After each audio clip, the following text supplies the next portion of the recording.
Mama Jazzy. In a small town in Africa, there was a woman called Mama Jazzy. She was big, strong, and always wore bright clothes. Her voice was loud, and her laughter could be heard from far away. Everyone knew her because of the food she cooked. Mama Jazzy had a small restaurant by the roadside. It wasn't fancy, just a wooden shack with a black pot always sitting on fire. But every day, men from the town would line up with plates in their hands, waiting for her food. Rich men, poor men, married men, they all came. Even when their wives cooked at home, they would leave the food and run to Mama Jazzy's place. Some would even lie to their wives, saying they were going to walk, but they were going to stand in the long line for Mama Jazzy's jollof rice or egusi soup. The women in the town began to complain. "What is in that food?" they asked. "Why do our husbands leave us for her food?" Nobody had an answer. People said Mama Jazzy was using magic. Others said her food just tasted better. But no one really knew the truth. The truth was something no one could imagine. Late at night, when everyone was asleep, Mama Jazzy would carry a green calabash bowl and wrap herself in a black cloth. She would walk through the dark path behind her restaurant, down to the town's mortuary. There, the dead bodies were kept in cold rooms. Mama Jazzy had a deal with one of the guards. She would give him money, and he would let her in. She didn't steal anything from the dead. She didn't touch their clothes or their bodies. She only came for one thing: corpse water, the water that drips from dead bodies after they are washed.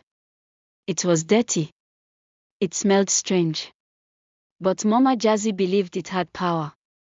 Her grandmother, who was a strong witch in her village long ago, had told her, "Water from the dead can control the living. Cook with it, and people will never forget your food." So Mama Jazzy would collect the corpse water and take it back to her restaurant. She would pour just a little into her soup pot. Then she would stir and smile. "Let them come," she would say. "They will beg for more." And they did. As time went by, more men stopped eating at home. Fights started between husbands and wives. Some women cried. Some left their marriages. The town was changing, and not in a good way. Even the pastor of the big church was seen at Mama Jazzy's restaurant, holding his plate and licking his lips. One woman, Amora, was tired. Her husband, Uche, used to love her cooking. Now, he didn't even touch it. One night, when he left the house with his plate, she followed him. She watched him stand in the long line. She watched how he smiled when Mama Jazzy handed him food. And she saw something strange. After just a few bites, his eyes became dull, like he was in a dream. "This is not normal," Amora said. The next night, she followed Mama Jazzy instead. She hid behind trees. She was careful. And when Mama Jazzy went into the mortuary, Amora's heart almost stopped. She saw her come out with the green calabash full of something dark. She saw her whisper to the water and smile. Caught in the act. The next morning, Amora ran to the town chief. She told him everything. At first, no one believed her. But then, they sent some men to watch Mama Jazzy. That night, they caught her. She was holding the calabash. She had just come out of the mortuary. When the men shouted, "Stop," she dropped the calabash, and it broke, spilling the dirty water all over the ground.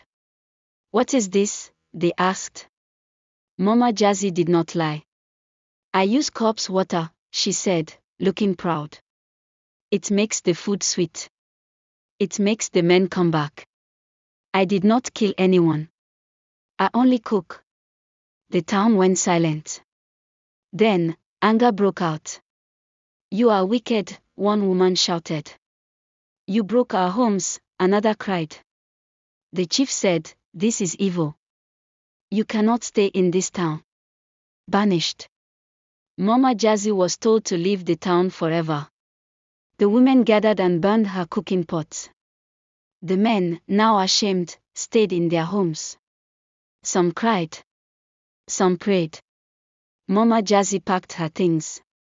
She walked out of town with no shoes, no pot, and no food. Just her black cloth and a small bag of dry gari. Before she left, she turned back and said, "One day, you will miss my food." But no one answered. Weeks passed. Slowly, the town healed.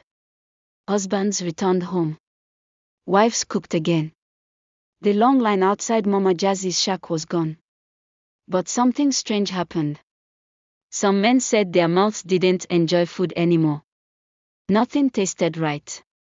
Some said they saw Mama Jazzy in their dreams, holding a pot and laughing. And sometimes, late at night, people walking past the mortuary would hear a woman singing softly, like she was cooking something over fire.